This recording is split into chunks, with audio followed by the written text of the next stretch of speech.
जय हिंद दोस्तों, कैसा सभी लोग। उम्मीद करता हूँ सभी मस्त होंगे, अपने शिक्षण कार्य में व्यस्त होंगे। स्वागत है सभी का सीटेट 15 दिसंबर 2024 के एग्जाम में। और आज हम करने वाले हैं प्रीवियस ईयर क्वेश्चन पेपर, जो कि एसएसटी के प्रीवियस ईयर क्वेश्चन पेपर हैं जून 2011 के। क्लास जो है बहुत ही इंपॉर्टेंट है, क्लास भी आज 1 है। संपूर्ण एसएसटी भी कवर होगा इससे, प्रीवियस ईयर क्वेश्चन से। और प्रीवियस ईयर क्वेश्चन से सीटेट के एग्जाम में क्वेश्चन पूछा जाता है। क्लास जो है बहुत ही इंपॉर्टेंट है। चैनल पर जो भी नए हैं चैनल को सब्सक्राइब कर लीजिए। चलिए चलते हैं क्वेश्चन की तरफ। और आज का पहला क्वेश्चन है, अधिकांश महाजनपदों की किलेबंदी का कारण क्या था? उस क्षेत्र में लकड़ी, ईंटों व पत्थरों की उपलब्धता। वे अपनी संपदा व सत्ता का प्रदर्शन करते थे। शासक को आक्रमण का डर था तथा यह सुनिश्चित करना चाहते थे कि वे सुरक्षित हैं। ये युद्ध परंपराओं के प्रतीक चिन्ह थे। कौन सा ऑप्शन राइट होगा? तो आप बताइए इन चारों ऑप्शन में से कौन सा ऑप्शन सही होगा।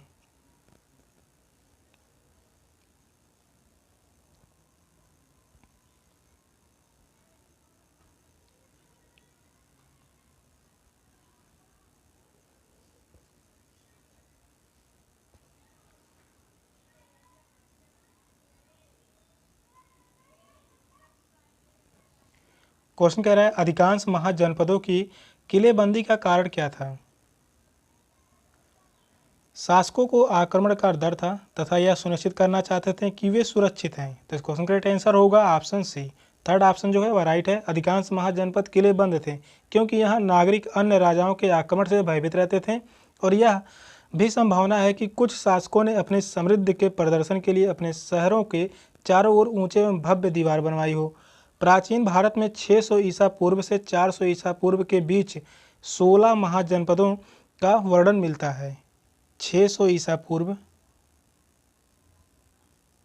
600 ईसा पूर्व से 400 ईसा पूर्व 400 ईसा पूर्व के बीच जो है 16 साम्राज्यों के संयुक्त से एक महाजनपद अस्तित्व में होता है। कितने महाजनपद थे? 16 महाजनपद थे उस समय, 600 ईसा पूर्व से 400 ईसा पूर्व के समय। तो इस क्वेश्चन का जो राइट आंसर होगा ऑप्शन सी। नेक्स्ट क्वेश्चन है, यदि जून में लंदन में सुबह के 10 बजे हैं तो भारतीय मानक समय होगा दोपहर के 2:30 बजे, दोपहर के 3 बजे, दोपहर के 3:30, दोपहर के 2 बजे। कौन सा ऑप्शन राइट होगा? तो आप बताइए इन चारों ऑप्शन में से कौन सा ऑप्शन सही होगा।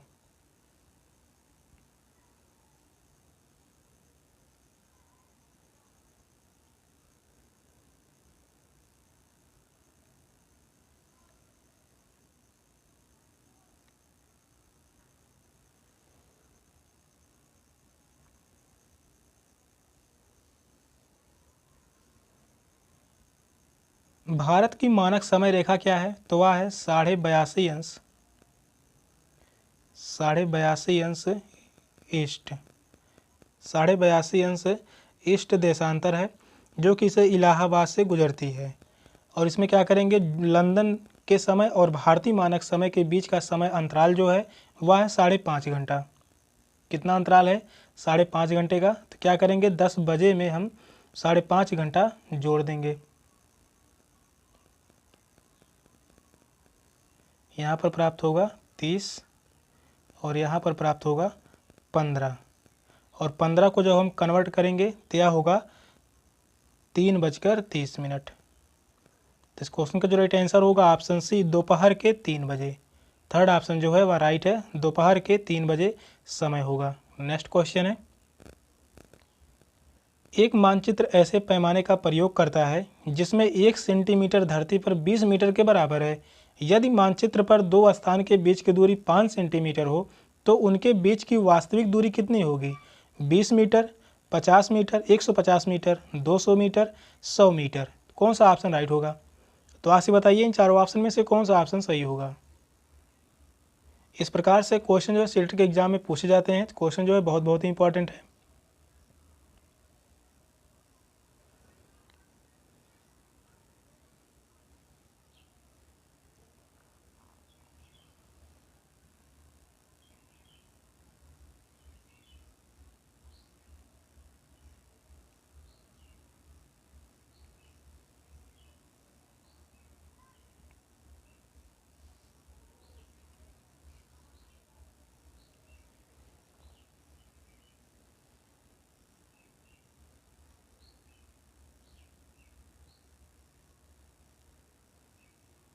क्वेश्चन कर रहा है एक मानचित्र ऐसे पैमाने का प्रयोग करता है जिसमें 1 सेंटीमीटर धरती पर 20 मीटर के बराबर है।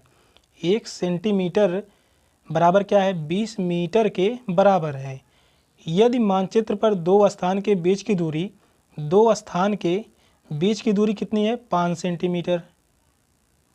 5 सेंटीमीटर इनके बीच की, मान लीजिए ए और बी के बीच की दूरी कितनी है? 5 सेंटीमीटर।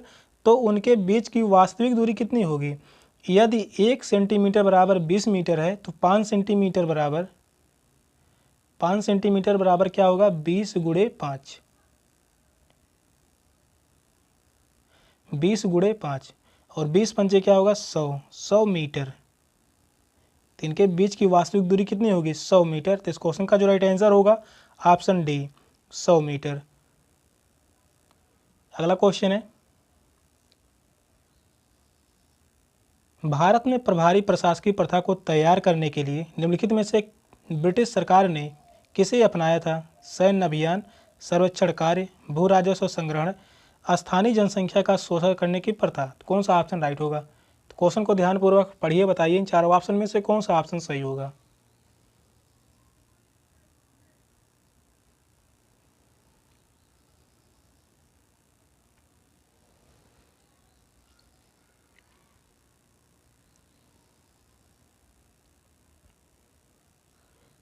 क्वेश्चन कह रहा है भारत में प्रभारी प्रशासकीय प्रथा को तैयार करने के लिए निम्नलिखित में से ब्रिटिश सरकार ने किसे अपनाया था?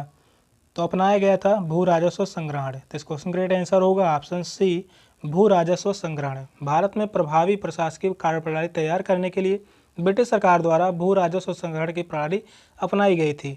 उस समय भू राजस्व की 3 प्रमुख प्रणालियाँ थी। पहला जो होगा वह जमींदारी। पहला कौन सा है? जमींदारी प्रणाली। दूसरा होगा महलवाड़ी प्रणाली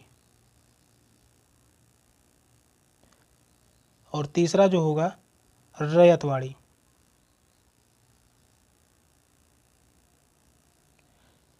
तीन प्रमुख प्रणालियाँ थीं। पहला होगा जमींदारी, दूसरा होगा महलवाड़ी और रैयतवाड़ी प्रचलित थी। तो इस क्वेश्चन का जो राइट आंसर होगा ऑप्शन सी, भू राजस्व संग्रहण। नेक्स्ट क्वेश्चन है, नील की खेती को 2 मुख्य प्रणालियां हैं। नील की खेती की 2 मुख्य प्रणालियां कौन कौन सी हैं? निज और किज, निज और रैयती, खरीफ और रबी, निज और सीढ़ीनुमा खेती। कौन सा ऑप्शन सही होगा? तो आप ही बताइए इन चारों ऑप्शन में से कौन सा ऑप्शन सही होगा।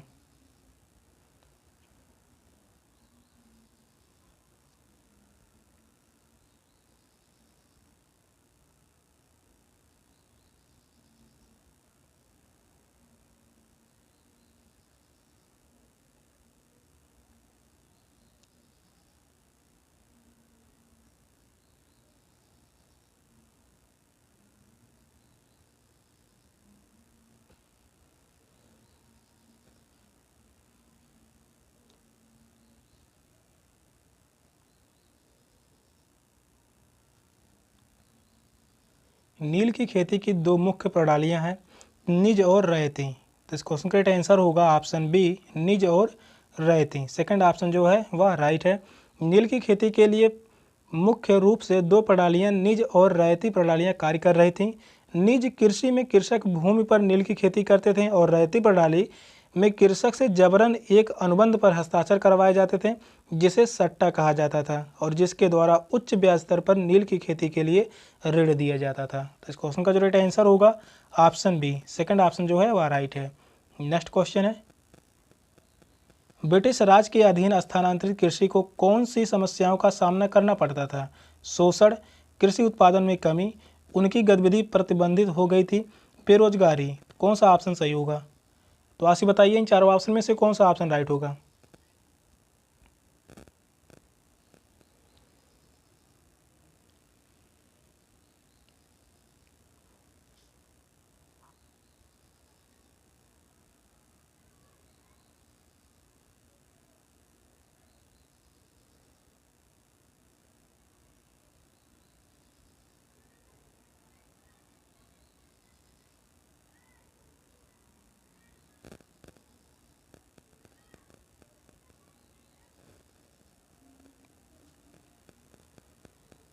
तो उन्हें सामना करना पड़ता था शोषण का। तो इस क्वेश्चन का राइट आंसर होगा ऑप्शन ए शोषण। फर्स्ट ऑप्शन जो है वह राइट है।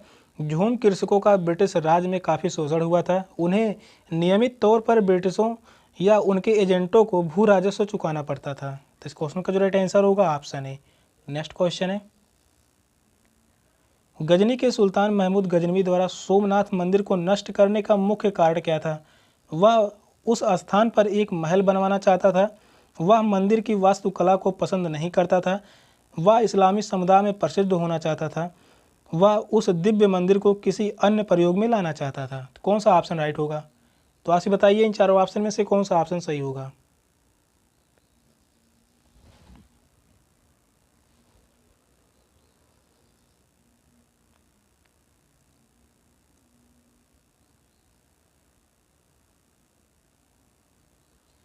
क्वेश्चन कह रहा है, गजनी के सुल्तान महमूद गजनवी द्वारा सोमनाथ मंदिर को नष्ट करने का मुख्य कारण क्या था?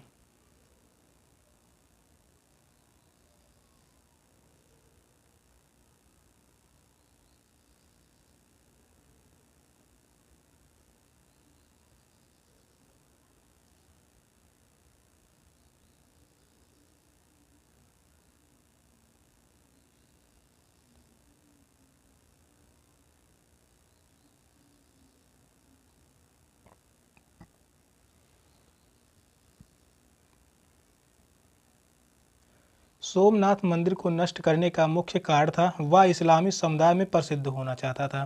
तो इस क्वेश्चन का राइट आंसर होगा ऑप्शन सी, वह इस्लामी समुदाय में प्रसिद्ध होना चाहता था। सोमनाथ के मंदिर के नष्ट होने का मुख्य कारण महमूद गजनवी का बार बार उस पर आक्रमण करना था। गजनी अपने आप को इस्लाम के नायक के रूप में प्रतिष्ठित करना चाहता था। गजनी जो है वह अपने आप को इस्लाम के नायक के रूप में प्रतिष्ठित करना चाहता था। तो इस क्वेश्चन का राइट आंसर होगा ऑप्शन सी। नेक्स्ट क्वेश्चन है, मध्य युग के दौरान भारत में मंदिरों को किसके केंद्र के रूप में जाना जाता था?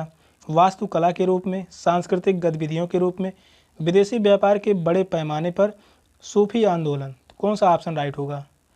तो आप ये बताइए इन चारों ऑप्शन में से कौन सा ऑप्शन सही होगा।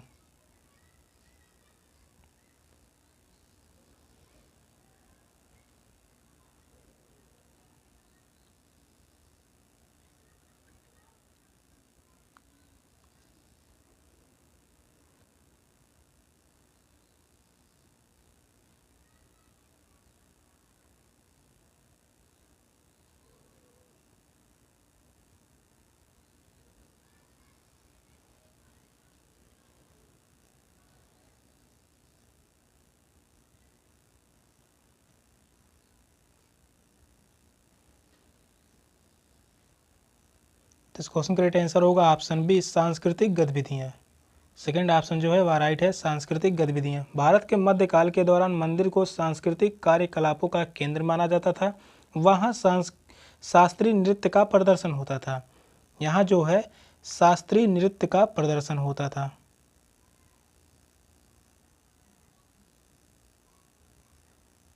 शास्त्रीय नृत्य का प्रदर्शन होता था।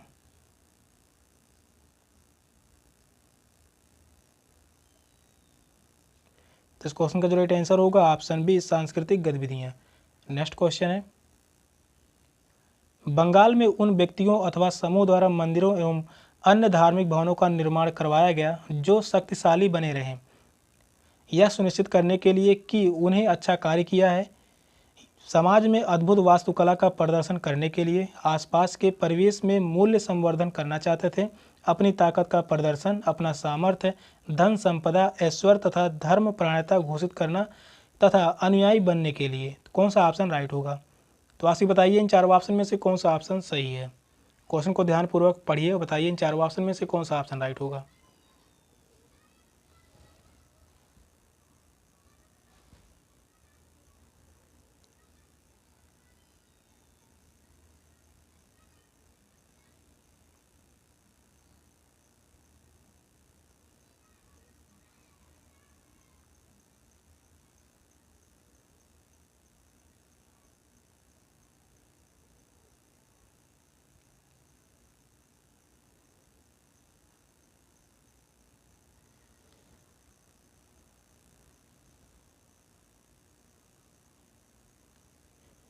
क्वेश्चन कह रहा है बंगाल में उन व्यक्तियों अथवा समूह द्वारा मंदिरों एवं अन्य धार्मिक भवनों का निर्माण करवाया गया जो शक्तिशाली बने रहे।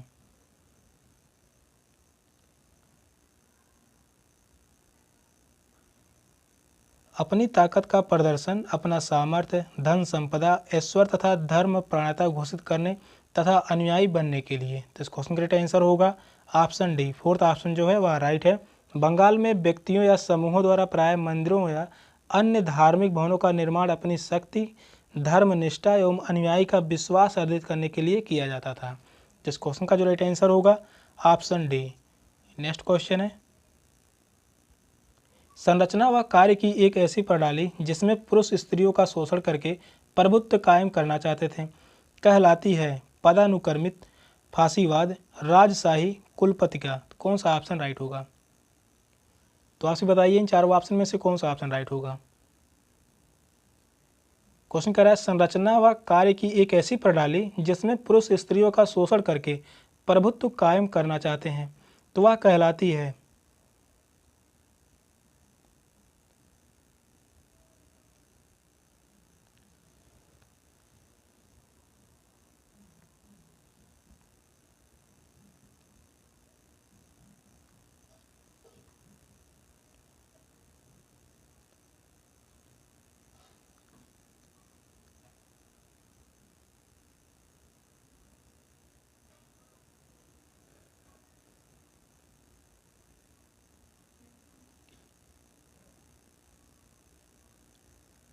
तो वह कहलाती है कुलपतिका। तो इस क्वेश्चन का राइट आंसर होगा ऑप्शन डी, कुलपतिका यानी पितृसत्तात्मक।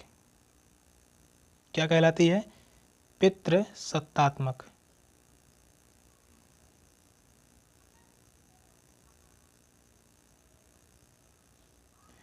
पितृसत्तात्मक कहलाती है। व्यवस्था का एक ऐसा स्वरूप जिसमें पुरुष का वर्चस्व हो, महिलाओं को सताता हो तथा शोषण करता हो, पितृसत्ता समाज या पुरुष प्रधान समाज कहलाता है। पितृसत्तात्मक प्रणाली का शाब्दिक अर्थ होता है, पितृसत्तात्मक प्रणाली का जो शाब्दिक अर्थ है इसका अर्थ होगा पिता का शासन। क्या होगा? पिता का शासन। तो वह पितृसत्तात्मक समाज कहलाता है। तो इस क्वेश्चन का राइट आंसर होगा ऑप्शन डी।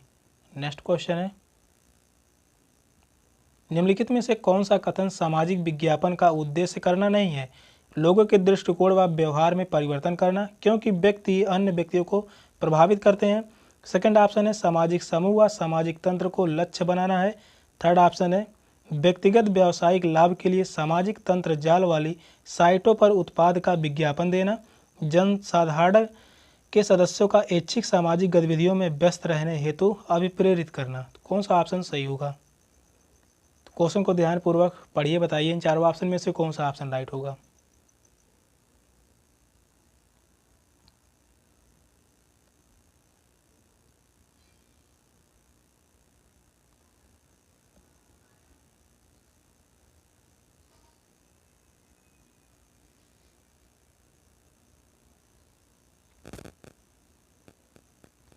क्वेश्चन जो कह रहा है सामाजिक विज्ञापन का उद्देश्य करना नहीं है, यहाँ पर पूछा है नहीं है।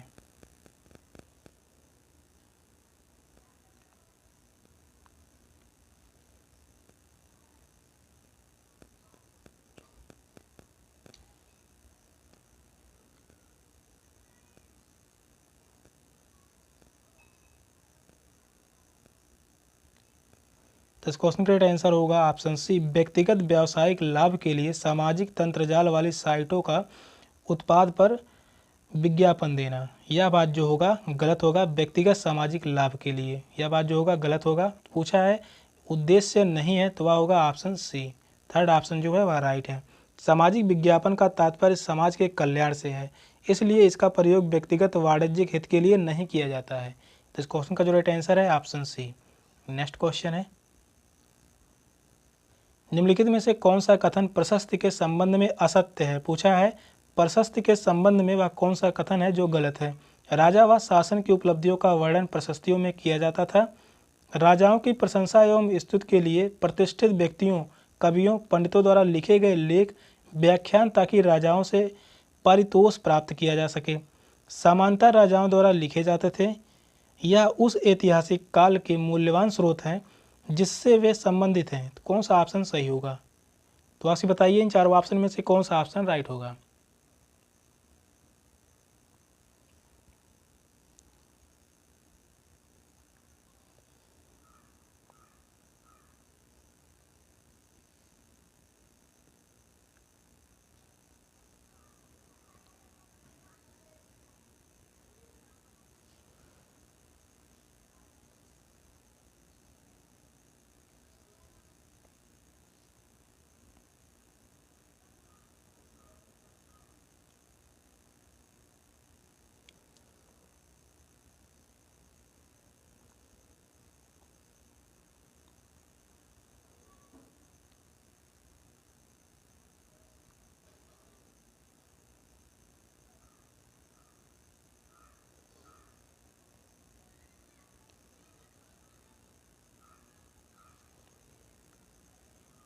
क्वेश्चन कह रहा है कौन सा कथन प्रशस्ति के संबंध में असत्य है। तो इन चारों ऑप्शन में से कौन सा ऑप्शन गलत है? जो गलत है वही सही है। तो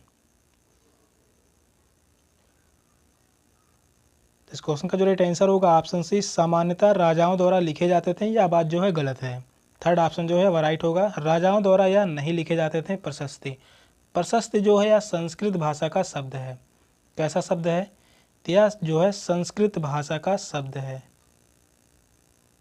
संस्कृत भाषा का शब्द है जिसका अर्थ होता है प्रशंसा। प्रशस्ति का अर्थ क्या होता है? प्रशंसा। इसका अर्थ होता है प्रशंसा। विद्वानों द्वारा राजाओं की प्रशंसा में प्रशस्ति लिखे जाते थे। इन्हें कभी भी राजाओं द्वारा नहीं लिखा जाता था। प्रशस्ति संस्कृत भाषा का शब्द है जिसका अर्थ है प्रशंसा के लिए होता है। तो इस क्वेश्चन का जो राइट आंसर होगा ऑप्शन सी, थर्ड ऑप्शन जो है वह राइट है। नेक्स्ट क्वेश्चन है, पीएचसी का आशय है निजी स्वास्थ्य प्राइवेट हेल्थ सेंटर, लोक स्वास्थ्य केंद्र पब्लिक हेल्थ सेंटर, लोक स्वास्थ्य कोर्ट पब्लिक हेल्थ कोर्ट, लोक स्वास्थ्य कारपोरेशन पब्लिक हेल्थ कारपोरेशन। कौन सा ऑप्शन राइट होगा? तो आपसे बताइए इन चारों ऑप्शन में से कौन सा ऑप्शन सही होगा।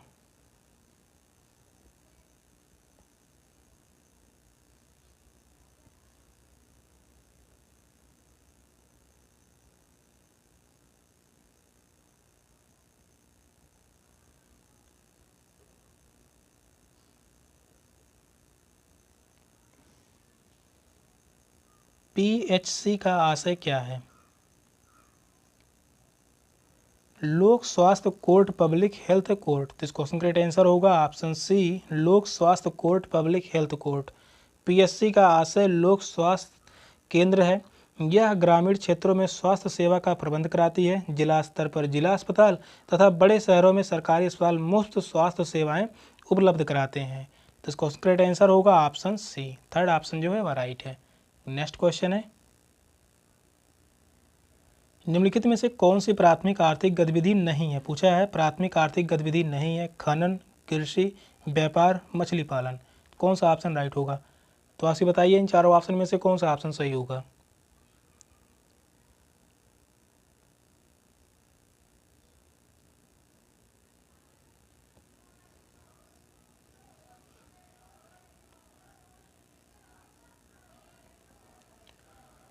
क्वेश्चन कह रहा है कौन सी प्राथमिक आर्थिक गतिविधि नहीं है?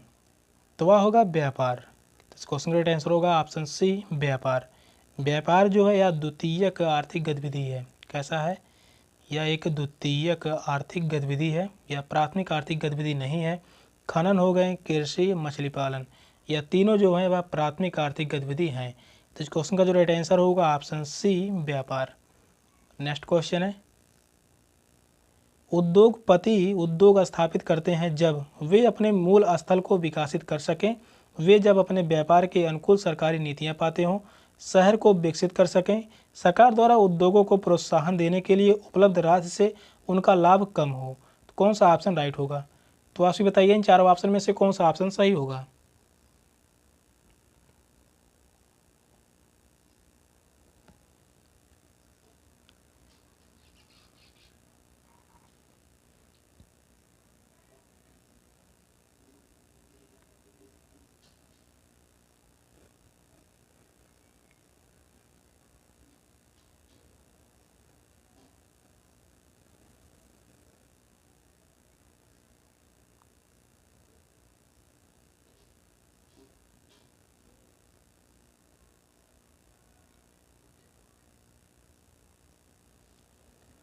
उद्योगपति उद्योग स्थापित करते हैं जब वे अपने व्यापार के अनुकूल सरकारी नीतियां पाते हों, तभी वह व्यापार करते हैं। तो इस क्वेश्चन का राइट आंसर होगा ऑप्शन बी, उद्योगपति तभी उद्योग स्थापित करते हैं जब वे उन्हें सरकारी नीतियां अपने उद्योग के अनुकूल लगती है, तभी उद्योग स्थापित करते हैं। तो इस क्वेश्चन का राइट आंसर होगा ऑप्शन बी। सेशन का लास्ट क्वेश्चन था। क्वेश्चन कैसे लगे कमेंट में जरूर बताइएगा। चैनल पर नए हैं, चैनल को सब्सक्राइब कर लीजिए। मिलते हैं फिर अगले क्लास में, तब तक के लिए बाय बाय, टेक केयर, जय हिंद।